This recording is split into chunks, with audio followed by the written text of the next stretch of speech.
I am serving you up a piece of classic apple pie today. Look how beautiful it is. We're gonna make sure we have a beautiful pie crust. You're gonna make it. And it's gonna get fully baked through with a perfect apple filling, a crumble topping. It's all right here, so let's go and make some so you can have some too. I always think when we're getting closer to Thanksgiving or other times, you can do other pies than the normal we're used to. The pumpkin, the pecan, they're delicious, but a classic apple pie is always gonna please. The kids will always love it, but you know what? Adults are gonna love it just as much too. And I wanna take the mystification, the worry out of it. So what we're gonna start with is a pie crust. You can buy a pie crust if you want to, or you can make a pie crust. I've done this many times, but I always want people to see how simple it is. So I have my flour right in the bowl. I'm gonna add a little bit of sugar. It's not to make it sweet, it's just to balance it all out. And then we're gonna add just a little bit of salt. That's all the dry ingredients are. Right there, we're gonna mix this up. So just take your hand, just mix that together. Now, all we need to do is add butter in. That's all it is. So we have the dry ingredients. We're gonna add pieces of butter. I have it cubed, it's cold. We're adding it right in here. And I first like to just toss it with the dry ingredients to start coating them all, which you can see they can break up into smaller pieces here. And when you coat them, it just makes sure they're encased in that dry mixture, so then they stay more like pieces. So now what I do is you can use a pastry cutter. I find your hands easier to work with. So you pick up some of the flour and the dry mix in that butter, you just work it together, press it between your thumb and forefingers, go down, find another piece, and keep going until it's like wet sand. After just a couple minutes, a minute or two really, you can see we have some irregular pieces of butter. That's what we want. That's gonna be nice and flaky that way. And what you see is some are maybe the size of like a pea, but I like to check it like this. I make a fist, I open it up, see how it holds together, but then just very easily crumbles back into it. That's what you want. So now we can add our liquid, which is ice water. You don't want ice in here, but you want it ice cold because you want to keep everything cold so it doesn't melt. It's gonna give you, again, a flakier crust. So I take a tablespoon measure. I will often just guess anymore because I've done this enough, but when you're first making it, you wanna start with tablespoons so you know how much you're using. Now here's the one trick with a pie crust. The time of year, the weather, the temperature, that can all make a difference on how much you use. That's why I give an amount that says usually 4 to 6 tablespoons, because sometimes it will just take 4, so I start off with 4, and then sometimes you work your way up to those 6 tablespoons. The key is you want it moist enough that it holds together into a dough. So what I'm doing is I'm tossing that water into this mixture, and at first it looks really no different. But as you make a fist, you notice it's not crumbling back into it as quickly. This I'm gonna say right away, I can tell it needs another tablespoon or 2. I often find, usually I go up to close to 6. It just kind of depends. Once I put that other one in there though now, I'm gonna toss it and only work in those small amounts of water at a time. You don't want too much water, but I also think we're scared by that concept. But do you see how quickly and nicely now I'm making this into more of a dough and it's holding together? I'm gonna put just a little bit more water. Don't be worried if it's the first time you've made this that you don't think it's perfect. It takes a time or two, but then it's riding a bike. So now you can see I am very easily making a dough that's holding together. I'm gonna finish the final press right in some plastic wrap. I'm gonna grab my plastic wrap, and I'm using plastic wrap only because I want you to see what I'm doing. Otherwise, I usually use a reusable wrap, like a bees wrap or something. So this is the final step we're gonna do when we are doing any type of pie crust. And that's where it lets it chill and it finishes coming together. So you can see it's still a little piecey. And just so I don't touch it too much, I'm putting all that pieces right down in here. And then we're gonna use the same bowl when we're making our apple pie. So I'm gonna leave that there. But then you can use the plastic wrap or whatever wrap you're using to just slowly push it together into one cohesive mass. Now this is enough for one pie shell. So if you want a double crust, you make 2 of these, and I would still make them separate. I wouldn't double up and make 2 at once. I always think it's easier to work with 1 at a time. But you can see I'm perfectly making a disc. Then what I'm gonna do is start wrapping it, and I can press it into its final disc shape. Now if you look at this side, what's nice is you see those pieces of butter in here? Do you see that when I start smoothing it out? Those nice shards of butter, that's what you want. So this is the beautiful part of this, and guess what? You can make this up to a month ahead. Put it in your freezer, wrap it tightly, put it in a container, and then it's ready to go and roll out. Just let it thaw in the fridge overnight. It's wonderful. So I'm gonna let this chill now for about 20-30 minutes, then we can make our pie. With our dough done, I'm finishing up on the apples, and I am paring them, so I'm cutting them in quarters usually, and then I just take out the core, And then I take a knife that's hopefully sharp and try to get under the skin. Now you could use a peeler, you can use one of those apple peelers that spiralizes it. I don't like on those how thin it makes sometimes the cuts of apple. So that's up to you. But what I'm doing is just getting right under, going through and taking all this peel off. It's a texture thing when it comes to pie. And I do think, usually I'm a proponent of always eating peel, roasting with peel, whatever it is. Here I do like taking it off.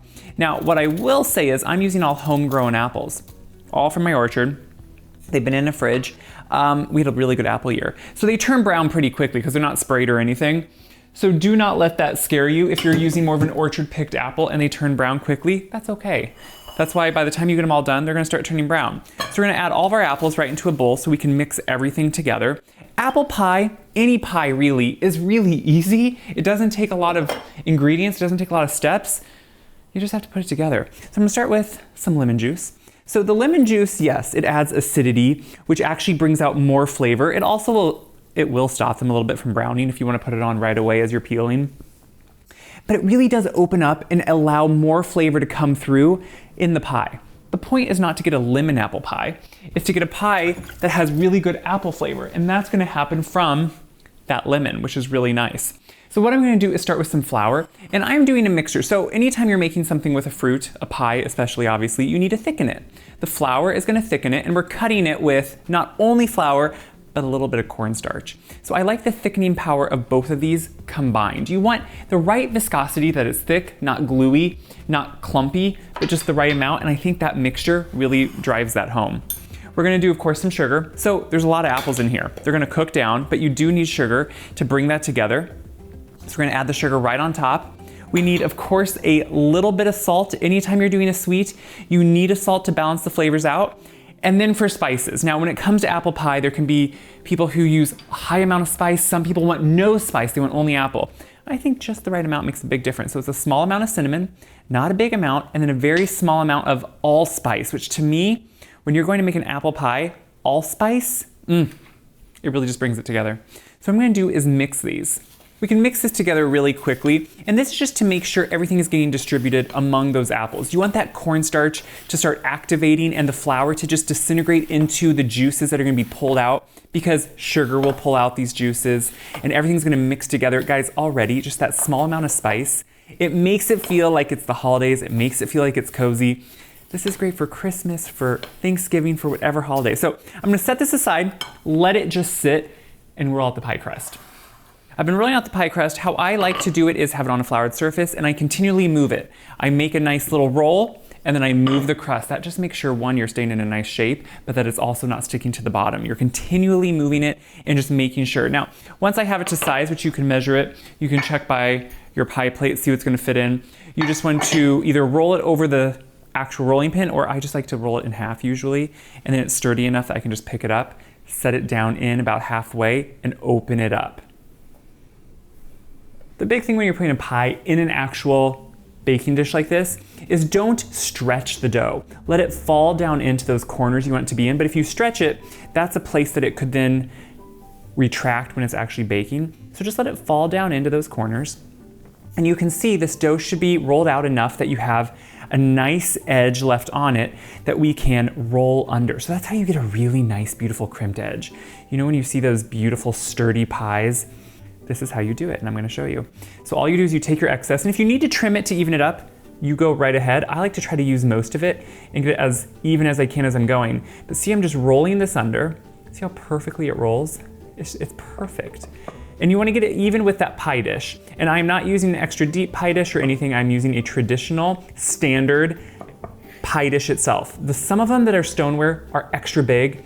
I don't like that because then that's different for a recipe. I'm using one that is just like a clear one would be too. And see, once I get it rolled under, see how nice and thick you have this edge? That's when you can go in and you can crimp it however you want to.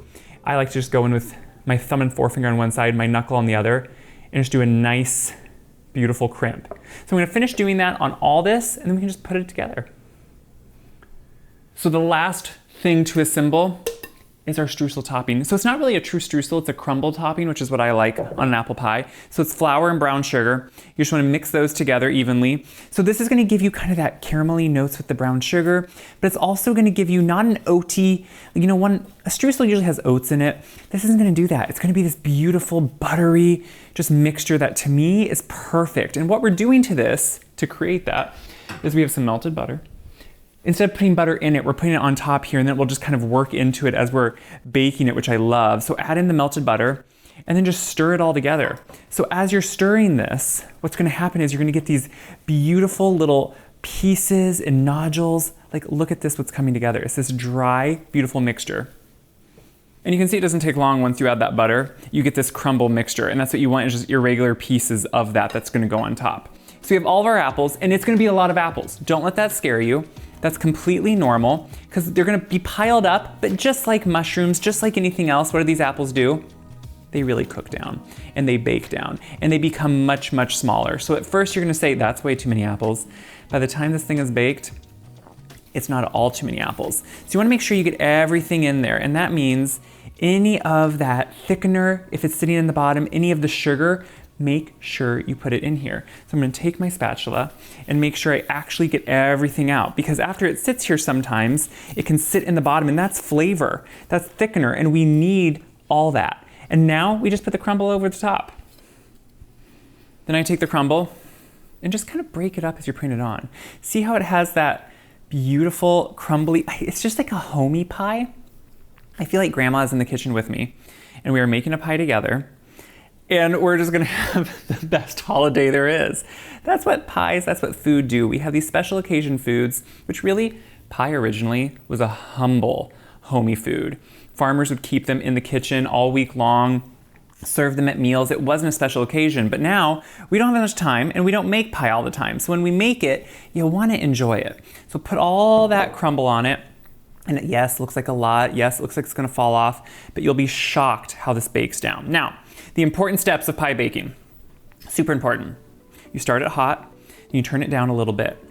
Then you have to bake it until it's bubbling throughout. You do not take it out before it is bubbling, because you want that thickening to go all the way throughout, and it needs to be bubbling. I bake it on the bottom third of my oven to make sure the bottom crust gets nice and crisp and browned. That's flavor. You want a nice deep brown crust. If you feel like it's getting too brown, you can use tin foil, or this is just a crust saver that after it's baking, if it starts getting brown, you put this right on top of the crust, it shields it. You can also just put foil over the whole pie. And why do I say this? Each oven is different. It will take different amounts of time, and your oven bakes different. This is a pie pan I put this on. It has a hole in the center to keep it warm. You can just put it on a baking sheet with a parchment lining, but I set it right on this. I'm gonna put this right in the oven. I'm gonna watch it. We're gonna let it bubble throughout, and then we're gonna let it cool down completely before we enjoy it. You can see the pie has sat, and yes, guys, it is the next day. I let it sit overnight because when you take this out, it's a big pie. It's kind of puffed because it has been bubbling throughout. It is hot. You cannot cut that. So then I waited. You can wait usually 4 to 6 hours, but I also sometimes just wait overnight, and that's what I'm doing now. And I wanted to let it cool down fully so when we cut it, it doesn't just all over.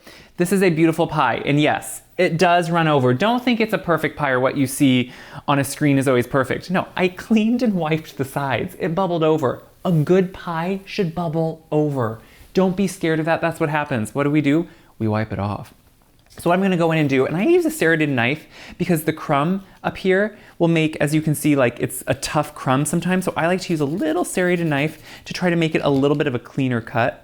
So then I can get in there and make sure I'm getting a nice cut all the way through. And then we'll go over here and make our other one. So this is what I love about apple pie. Usually it pleases everyone. You know, there are people that always want pumpkin, they always want pecan, but then everyone loves an apple. So if you just even want one pie, make an apple. It'll make everyone happy, and that's the beautiful part of it. Now there is an old thing where they say, if you cut 2 slices at once, it should come out of here easier. So I'll go ahead and do that because, I don't know, maybe that's true. And I'm now getting that first piece out. Look how perfect that is. This is what I want you to feel good about. I wanna look at the bottom too, and I wanna show you. We're just gonna, you know what? We're gonna flip it over. Look at that baked crust. That is what you want. A brown, crispy, beautiful crust. That little piece of crumb on top. This is a gorgeous pie.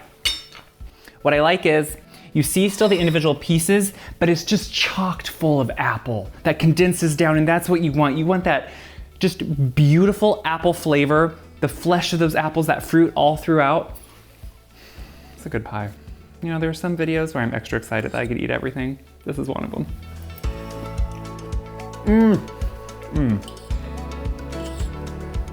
This is good. I need a cup of coffee.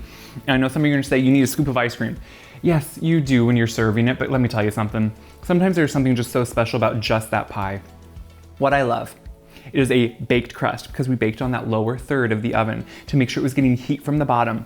We baked it long enough that it all the way through the thickener, that cornstarch and flour was activated, held the pie together, and then we let it sit long enough that it actually cooled off and was what needed to happen.